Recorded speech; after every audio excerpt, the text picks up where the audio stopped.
Hello and welcome, my dear friend. The moment you start seeing clearly, people stop feeling comfortable around you. Here's the part nobody warns you about. Awareness doesn't announce itself. It doesn't come with dramatic music or a certificate.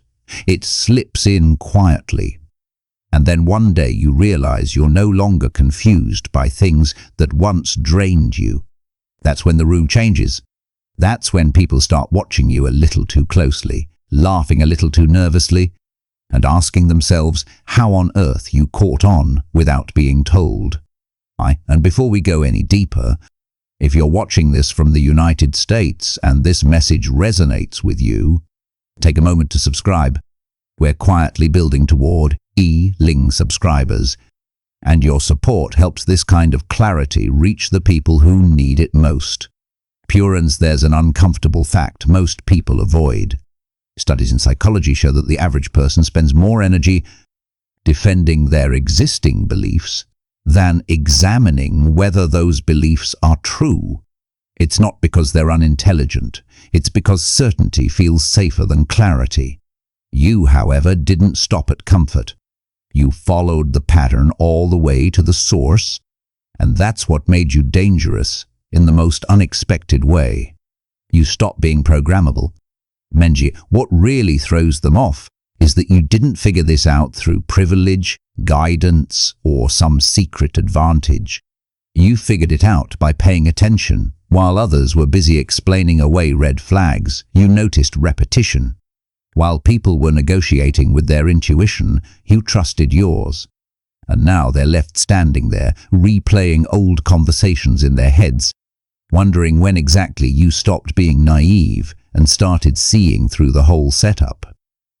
There's also a strange irony here that's almost funny if you step back and look at it. The same people who once underestimated you are now low-key studying you. Not openly, of course. It's more subtle than that. The sudden curiosity, the awkward jokes, the half-serious comments that start with, "You're different now." As if that change happened overnight, and not after years of silent observation. You didn't change overnight. You just stopped pretending you didn't notice. This is where the awe comes in. Because when someone figures things out without being coached, controlled, or conditioned, it forces everyone else to confront an uncomfortable possibility. Maybe the system they trusted wasn't as solid as they thought. And maybe the person they overlooked wasn't lost at all, just quietly learning the rules while everyone else was busy playing the game. PEDA. Number 1. You saw the pattern before you understood the language for it. Long before you could explain anything clearly, you noticed. You noticed how the same type of person always reacted the same way when challenged. You noticed how promises followed a script, how apologies came late and empty, how certain smiles never reached the eyes. You didn't have fancy words for it back then. You just felt that something wasn't adding up. While others brushed things off or made excuses, you quietly stored the information. What separates you is that you didn't ignore repetition. Most people need to be burned 10 times before they admit the fire is hot. You only needed to see the flame behave the same way twice. You started connecting dots without trying to sound smart about it. No announcing, no confronting, just observing. That's how real understanding forms, not through talk, but through consistency. You also didn't rush to label what you were seeing. That's another mistake people make. They hear a word, slap it onto a situation, and think they've mastered it. You did the opposite. You watched long enough for the truth to expose itself. You noticed who changed their tone when they couldn't control you. You noticed who supported you only when it benefited them. You noticed how certain situations always ended the same way, no matter who was involved. Planned. This is why people are stunned now. They assumed you were clueless because you weren't loud. They thought silence meant confusion, when in reality it meant processing. You were learning the rules by watching the players, not by listening to their explanations. That's a level of awareness most people never develop because it requires patience and emotional discipline. By the time the language finally caught up, the terms, the concepts, the explanations, you didn't feel shocked. You felt validated. You weren't discovering anything new. You were finally finding words for something you had already lived through and understood deeply. That's the part that rattles people. You didn't borrow insight. You earned it through attention. And now when they look at you, they're not just confused by what you know. They're disturbed by how early you knew it and how, quietly, you kept going until the truth could no longer hide. Down number 2, you stopped confusing familiarity with truth. For a long time, you were surrounded by things that felt normal but never felt right. Certain behaviors, certain dynamics, certain expectations were so common that nobody questioned them. They were passed down, repeated, defended, and protected simply because that's how it's always been. Most people mistake that repetition for truth. You didn't. You felt the quiet discomfort and chose not to ignore it. What makes this rare is that familiarity is powerful. It feels safe even when it's damaging. It convinces people to tolerate disrespect, dysfunction, and emotional imbalance because at least it's predictable. You notice that predictability doesn't equal honesty. Just because something shows up every day doesn't mean it deserves a permanent place in your life. That realization alone took courage most people never access. You also realized that calling something out doesn't always look dramatic. Sometimes it looks like withdrawal. Sometimes it looks like you no longer laughing at the same jokes or agreeing just to keep the peace. While others kept participating out of habit, you paused, you questioned. You watched how people reacted when you didn't automatically fall back into your old role. That reaction told you everything. This is where people start to feel unsettled by you. When someone steps away from what's familiar, it forces everyone else to face why they're still there. Your choice made others uncomfortable because it exposed how much of their lives were built on routine rather than intention. You weren't rebelling, you were choosing honesty over comfort. And that's a move most people aren't ready to make. You didn't need a dramatic breakdown to walk away from certain beliefs or connections. You simply stopped lying to yourself. You acknowledged that something being common didn't make it healthy, and something being accepted didn't make it right. Once that clicked, you couldn't unsee it. That's why they're still trying to figure you out. You didn't escape because someone rescued you. You escaped because you recognized that what felt normal was quietly costing you your clarity. And once you stop confusing familiarity with truth, you stop living on autopilot. And people who rely on autopilot no longer know how to reach you. Number 3, you notice that people react to your growth before they react to your words. Growth isn't always loud. Often it's quiet, slow, almost invisible to anyone not paying attention. But you noticed it. You noticed the subtle shifts in how people treated you, how they spoke to you, and even how they positioned themselves around you. While most people measure influence by what is said, you measured it by what was felt. People respond first to presence, to energy, to subtle authority, long before a single word confirms anything.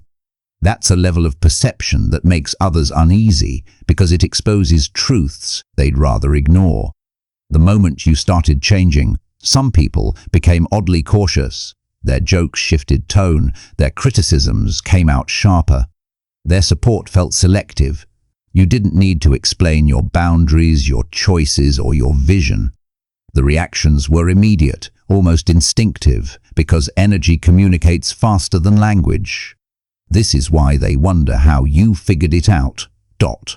Before anyone else even noticed there was a game to play. What set you apart is that you didn't rely on recognition to validate your growth. You didn't wait for applause or permission. You trusted the subtle confirmations that came from observing reactions, the slight hesitations, the micro-expressions, the adjustments in tone. Most people get lost in explaining themselves or defending progress. But you learned that growth itself is evidence, and evidence, when displayed quietly, terrifies those who think control comes from words alone. This awareness also gave you leverage. You saw that influence isn't just in what you say, but in what you embody. While others spoke loudly and hoped for impact, you moved silently, and people felt it. Ration, envy, or even discomfort arrived long before any conversation happened, because transformation is a signal too strong to ignore. By noticing reactions before explanations, you became untouchable in ways people can't articulate. They try to pin down your methods, question your timing, or rationalize your insight, but they can't. You're already ahead because you understand something fundamental that almost nobody does. People respond to your evolution before they understand it, and that silent authority cannot be faked. Emily, number 4, you realized early that guilt is a control system, not a moral compass. You saw it long before anyone tried to label it. Guilt wasn't just an emotion, it was a tool used to bend behavior, to shape decisions, and to keep people small without them realizing it. Most people live their entire lives under its weight, thinking it's a sign of morality or conscience. You didn't. You saw the patterns. You noticed how certain people leveraged shame to get what they wanted. Whether it was compliance, loyalty, or silence, that awareness changed everything. Bida, you understood that guilt is rarely about right or wrong. It's about leverage. Someone says you should feel bad, and suddenly your energy is being redirected. Your time, your choices, your attention, all subtly hijacked. While others internalized it, letting it shape their self-worth, you separated the feeling from the agenda behind it. That's a distinction most people never make. Most people confuse the hand that points with the path itself. You didn't. The power of this realization is massive. Once you stopped letting guilt dictate your actions, you became unpredictable. People could no longer control you with threats, sighs, or passive-aggressive comments. They tried, of course, but the moment you recognized guilt as a manipulation tactic rather than a reflection of your value, their words lost weight. They were shouting into a vacuum. And that's when awe and confusion start to mix in. The eyes of others because they expected you to bend, to apologize, to justify yourself, and you didn't. MBDM, you also noticed the subtle difference between responsibility and guilt. Responsibility is conscious, deliberate, and self-determined. Guilt is imposed, vague, and tied to someone else's agenda. By acting from responsibility and ignoring guilt, you reclaimed freedom in ways people around you never imagined. This understanding isn't just smart, it's revolutionary.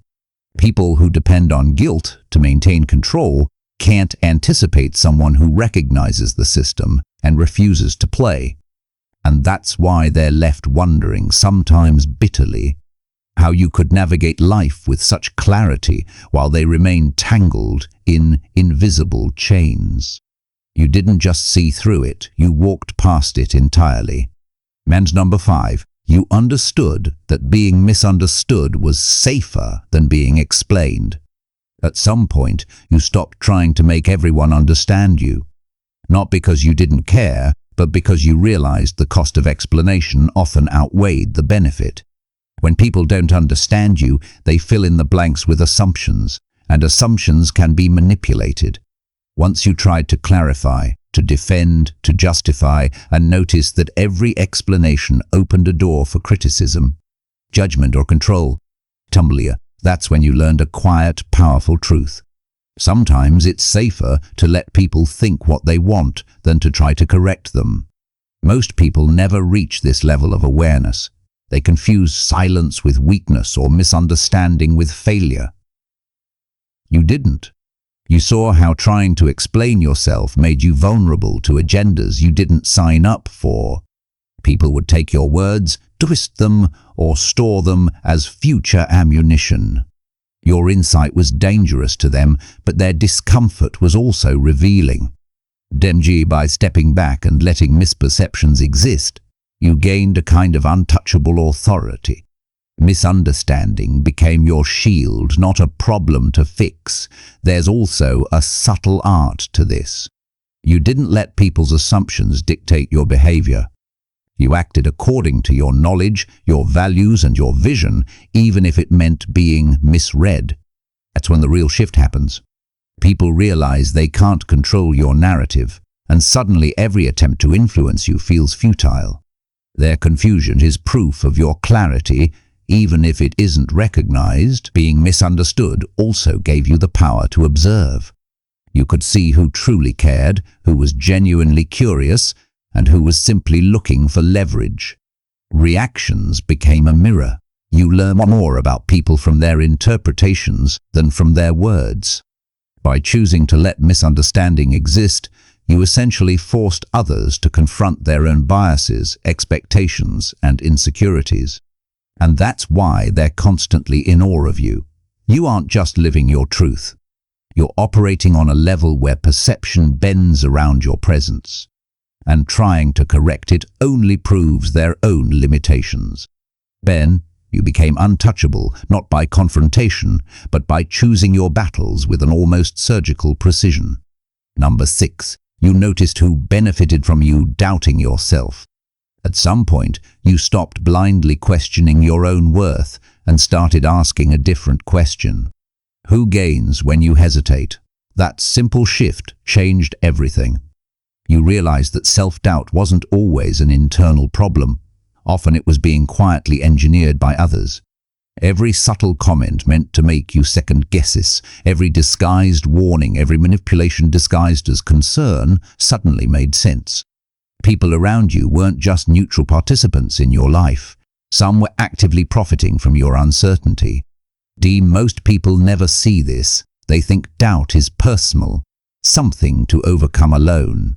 You didn't fall into that trap. You observed patterns. You noticed who stepped in when you faltered, who leaned back and watched silently, and who subtly thrived when you questioned your own instincts. That awareness alone rewired the way you moved in the world. You stopped giving the benefit of the doubt to those who had no intention of giving you space to grow. You stopped giving energy to people whose comfort depended on your confusion. This insight also changed how you evaluated advice, criticism, and warnings. You stopped automatically treating input from others as objective truth. Instead, you measured it against motivation. You realized that some people weren't being cruel exactly. They were strategic. They understood that uncertainty could be weaponized to control behavior, to maintain influence, to keep you from realizing your full power. Once you recognized that, the dynamic flipped. Suddenly, you weren't just surviving manipulation. You were anticipating it, redirecting it, and refusing to play into it. That's why people are so unsettled by you now. They can't figure out how you stay so grounded, so decisive, and so untouchable. You're not immune to challenge, you're immune to exploitation. You learn to recognize where your doubt came from, and then you reclaimed the power that was always yours. Every moment of hesitation that others tried to trigger now fuels your clarity instead. You didn't just see the game. You understood the stakes, the players, and how to play without letting anyone control the board. Number 7. You clocked that respect changes when access changes. You learned early that respect isn't about words, gestures, or flattery. It's about boundaries. It's about how people treat you when they can no longer reach you on their terms. Most people misunderstand this because they equate attention with respect. They think if someone listens, praises, or acknowledges them, respect has been earned. You didn't. You saw the truth. The real measure of respect is how someone reacts. When you stop being available, when you stop performing, when you stop bending to expectation, that's when the cracks appear, and that's when clarity hits. What makes this insight so rare is that access is the currency most people undervalue. Being constantly present, always answering, always explaining, always showing up, that's what creates the illusion of influence. You realize that when you reduce availability even slightly, the dynamic changes instantly. Suddenly, people who were confident, casual, and dismissive become aware.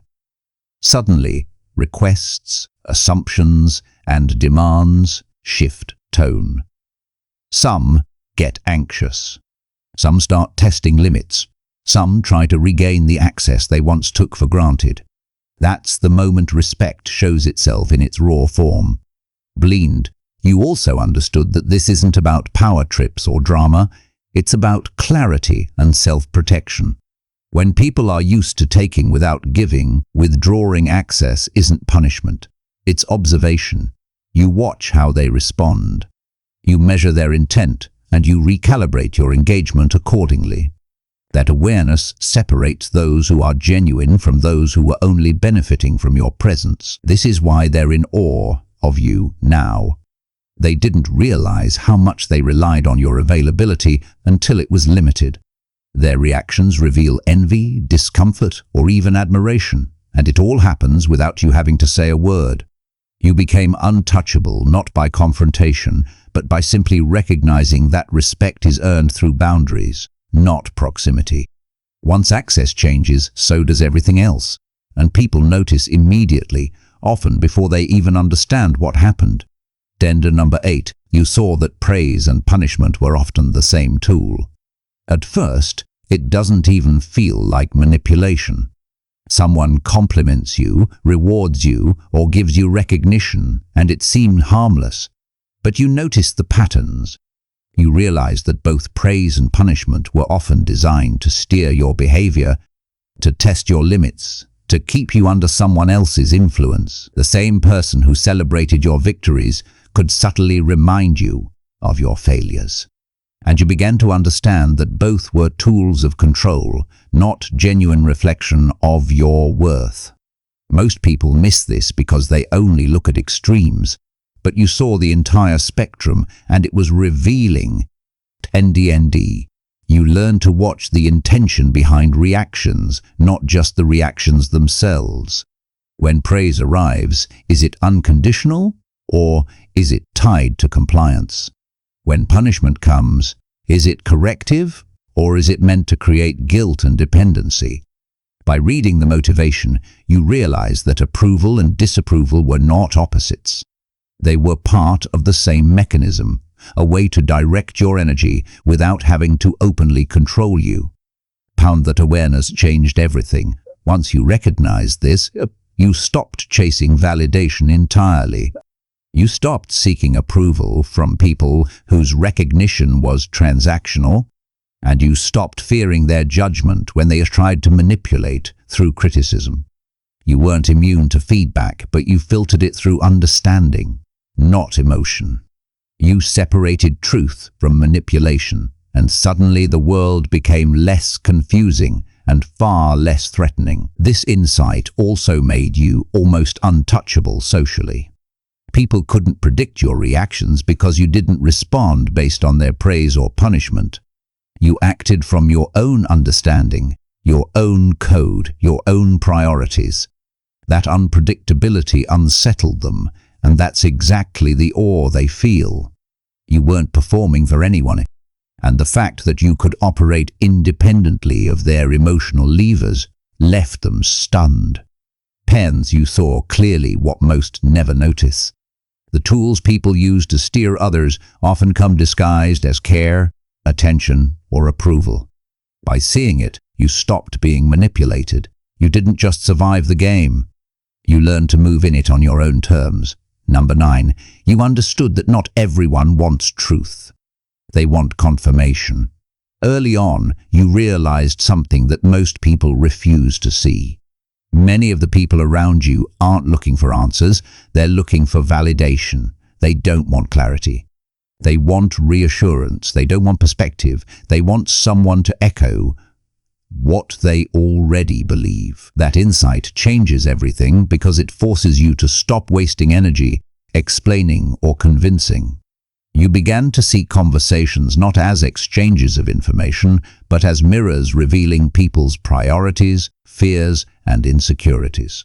You noticed how subtle it is. A question posed casually can reveal whether someone genuinely wants understanding or just affirmation. A suggestion that seems helpful often masks an attempt to make you conform to their comfort zone. Tembidia, you saw patterns repeated endlessly. People asking for guidance but rejecting anything that challenges their worldview. They weren't wrong to resist, but you understood the distinction. The truth isn't always welcome, and it rarely comes in the package people expect. Most people unknowingly are more committed to their illusions than to clarity. That realization gave you freedom. You stopped pouring your insight into a sieve that couldn't hold it. You stopped trying to convince people who were invested in a different narrative. You focused instead on applying your understanding where it mattered, to yourself and those who were genuinely capable of growth. You became strategic with your energy, selective with your attention, and precise with what you shared. The effect on others is striking. People who assumed they could influence or confuse you suddenly can't. They begin to question themselves, unsure whether you're ahead, indifferent, or untouchable. Your presence alone starts to destabilize their assumptions, and that's the awe they feel. You're not dramatic, you're not confrontational, yet your clarity forces them to confront their own limitations. By seeing this early, you avoided unnecessary conflict, manipulation, and disappointment. You realized the truth doesn't need permission to exist, and not everyone deserves access to it.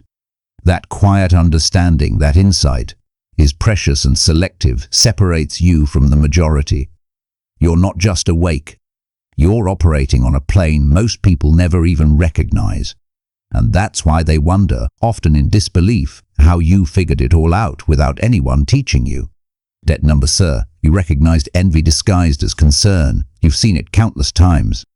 People approaching you with advice, warnings, or critiques that feel almost like care, but something in their tone doesn't match the words. Most people accept it at face value because they want to believe in good intentions. You didn't. You learned to read the hidden layers behind those gestures. Then you noticed that some warnings weren't about keeping you safe. They were about keeping you small, predictable, and within someone else's comfort zone. You realized early that envy often masquerades as concern, and that insight completely changes the way you navigate relationships. It's subtle, almost imperceptible. The slight hesitation in their smile, the unnecessary intensity in their tone, the way they focus on limitations instead of possibilities, all signals that their intentions aren't as innocent as they claim. While others brush it off, you recognize it immediately. You've learned that people who try to cage your growth rarely admit it, and they rarely sound malicious. They cloak their jealousy in advice, fear, or caution, hoping you'll obey without questioning. But once you see the pattern, their concern loses its power entirely. This awareness made you strategic. You started filtering every interaction, every suggestion, every warning through a simple question. Does this serve me, or does it serve their insecurity? That one shift transformed the way you engage with the world. You stopped letting subtle envy dictate your decisions, stopped giving weight to words meant to manipulate, and started trusting your own judgment above all else. The result is startling to people who once assumed control through subtle intimidation or manipulation suddenly find that nothing they say sways you. Their frustration, hidden in polite warnings or friendly advice, becomes visible.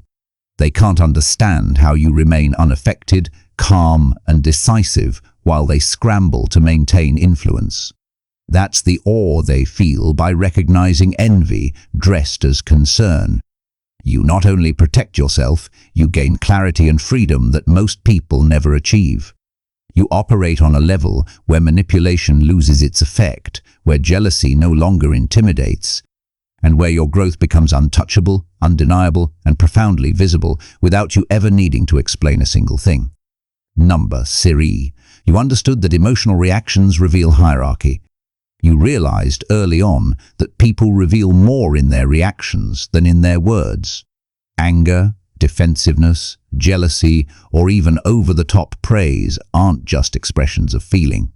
They're indicators of perceived. When someone loses control over their emotions around you, it isn't random. It shows where they place you in their hierarchy, whether consciously or not.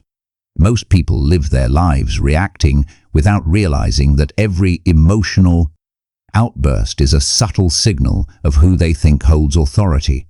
You didn't miss it. What makes this understanding so rare is the precision it requires. You learn to observe the micro-movements, the tone shifts, the sudden rigidity or flustered gestures, and to interpret them accurately. When someone tried to intimidate you, the panic beneath their words was telling. When someone tried to overpraise you, the insecurity in their smile betrayed them. Every reaction became data. Not for judgment, not for revenge, but for understanding the real landscape of influence around you. And once you understood this, your interactions shifted. You stopped reacting emotionally yourself. You stopped giving energy to their attempts to assert control. Instead, you observed, measured, and adjusted your approach based on the truth revealed in their reactions. That's why people can't figure you out. They expect a fight, a response, a vulnerability, but you've already decoded the map of their hierarchy and moved accordingly, silently, commanding respect without having to demand it. This insight also gave you power without effort. You didn't have to confront anyone or declare dominance. Your calm, deliberate actions and presence communicated your own placement in the hierarchy far more effectively than words ever could. Others instinctively felt the shift, often before they consciously understood it themselves. That mix of confusion, admiration, and subtle fear is what makes them stare in awe, wondering how you always seem one step ahead. Blem, by seeing hierarchy in emotional reactions, you didn't just navigate relationships, you became untouchable within them. You operate in a space where power is visible but untouchable. Influence is felt but unexplained, and your position remains unchallenged, leaving others scrambling to understand how you always seem to know exactly what's happening beneath the surface. Temli and number Sharar, you stopped mistaking endurance for destiny. Most people grow up believing that surviving hardship automatically means they're on the right path. They equate endurance with purpose, as if the ability to tolerate pain, manipulation, or dysfunction is proof that life intends them to stay there. You didn't fall for that. Early on, you realized that just because you could survive something didn't mean you were meant to accept it indefinitely. Endurance is a skill, a measure of strength, but it is not a destination. And confusing the two can trap people in cycles they were never meant to inhabit. You learn to separate survival from choice. Enduring toxic environments, unfair treatment, or systemic obstacles is often praised by society as resilience. People call it character building. But you noticed a quiet truth. Endurance becomes a cage when it's no longer serving your growth, when it is being exploited, or when it keeps you stuck in situations that drain rather than elevate you. Prendia, the ability to bear pain, is not a divine seal of approval. It's a tool, one you now wield consciously rather than unconsciously obeying its weight. This realization transformed how you interact with the world. You started asking yourself, am I still here because this is necessary or because it's habitual? You stopped romanticizing suffering. You stopped honoring struggle for its own sake. Instead, you began to move decisively, leaving situations that relied on your endurance without giving them the satisfaction of resistance. Bane, that quiet decision, invisible to most, is incredibly powerful. People around you notice, often without knowing why. The same individuals who assumed endurance would keep you in line are now baffled by your freedom. You are no longer a participant in their expectations. You've chosen a path that aligns with purpose rather than obligation. That choice shocks people because it defies their logic. They assume that surviving everything means you should remain. But you prove that true power lies in knowing when to walk away. By separating endurance from destiny, you reclaimed control over your life. Strength became a tool, not a tether. Survival became a platform, not a prison. And that's why people are in awe, because you survived without surrendering. And you moved forward without permission, number Sasan. You learned that peace threatens people who thrive on friction. You discovered something early that most people never see. Peace is not neutral. Calmness, composure, and quiet clarity can unsettle people more than anger, confrontation, or chaos. Okay? You realized that some individuals don't measure strength by skill, intelligence, or insight. They measure it by their ability to provoke a reaction. Their sense of control, their self-worth, even their identity relies on friction. And when you stop feeding it, when you refuse to react the way they expect, they lose their footing entirely. You notice the patterns. The quieter you became in response to provocation, the louder they grew. The more composed you stayed, the more unsettled they became. They had counted on your engagement, your energy, your emotional response as fuel for their own momentum. When that fuel was cut off, they panicked, floundered, and sometimes lashed out irrationally. Your stillness exposed a truth they weren't ready to face. Influence and power don't require chaos. Clarity and control do. This insight changed how you navigate relationships and confront challenges. You stopped giving energy to every battle. You stopped proving yourself in every argument. You observed, maintained composure, and let outcomes unfold naturally. People who thrive on chaos couldn't predict you. They tried to unsettle you, but every attempt only highlighted their own instability. Your calm became a mirror, reflecting not your weakness, but their dependency on discord. The effect on others is immediate and profound. When you stop reacting, they start overthinking. They question their approach, their assumptions, their ability to influence you. They begin to realize that your presence alone, steady, unwavering, unshaken, is more powerful than any confrontation, manipulation, or argument they could manufacture. You became untouchable not through force, but through restraint. You learned that peace is not passive. It's active, strategic, and disruptive in a way most people cannot understand. And that's why awe follows you. People who thrived on friction are left scrambling to regain control while you continue moving forward, calm, clear, and completely unshaken, leaving them both confused and impressed without saying a single word. Number 6. You trusted your conclusions even when you couldn't prove them yet. You reached a point where you realized that waiting for validation from the outside world is a trap. Most people hesitate because they need evidence, approval, or a green light from someone else before acting. You didn't. You learned to trust the quiet, undeniable certainty that comes from observing patterns, listening to intuition, and connecting the dots before anyone else even sees them. You acted on your conclusions not because they were obvious to others, but because deep down you knew they were true. That kind of confidence is rare, and it terrifies people who rely on consensus to guide them. What sets this apart is that your decisions weren't impulsive or reckless. You weighed, observed, and considered everything.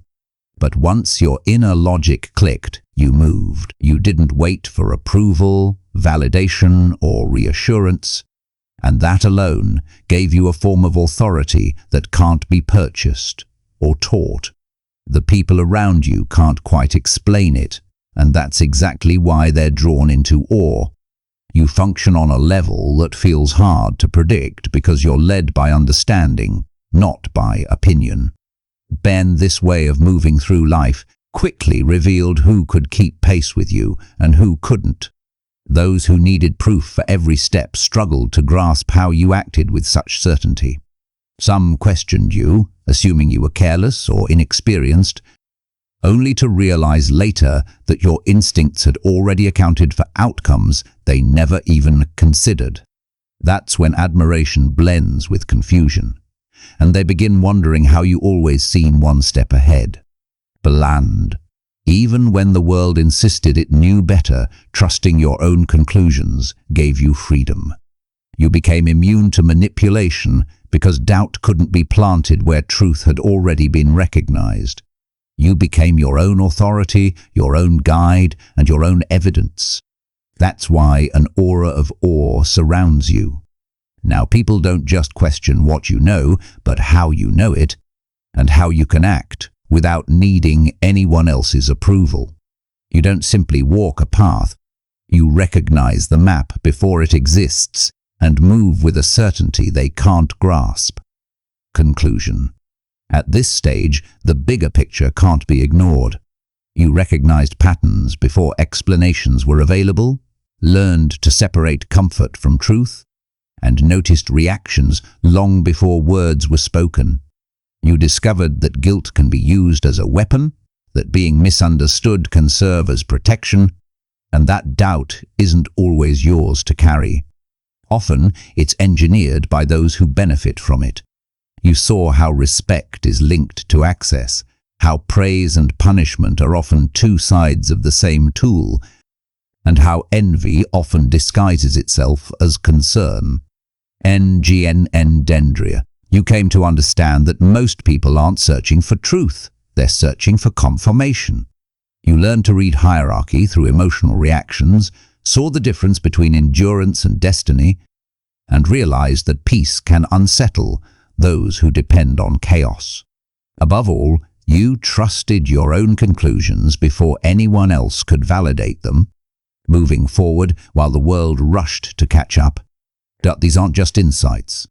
They form a blueprint for a life that rejects manipulation, thrives on clarity, and operates at a level most people never reach. The thread connecting everything is awareness, not loud, not performative, and not about proving anything. True awareness observes, understands, and acts with precision. That's why people are in awe of you. They wonder how you figured things out, how you stay grounded, and how you seem to sense what's coming before it arrives. They watch, analyze, and sometimes quietly panic, because your clarity reveals what they never allowed themselves to face. This is what separates you. You don't follow the crowd, you don't wait for permission, and you don't allow someone else's expectations to shape your life. You move on your own terms, quietly but powerfully, observing, decoding, and acting with authority. You've unlocked a level of understanding most people only imagine, and that's why the awe never fades. And if this speaks to you, and you want to continue sharpening your awareness, remember to subscribe to the channel for more insights that go straight to the truth. Like the video if it brought you clarity. Share your thoughts or experiences in the comments and pass it along to someone who needs to hear it. Every share spreads awareness, and the more you understand, the further ahead you move. This isn't just content, it's a guide for those who refuse to live ordinarily. God bless you.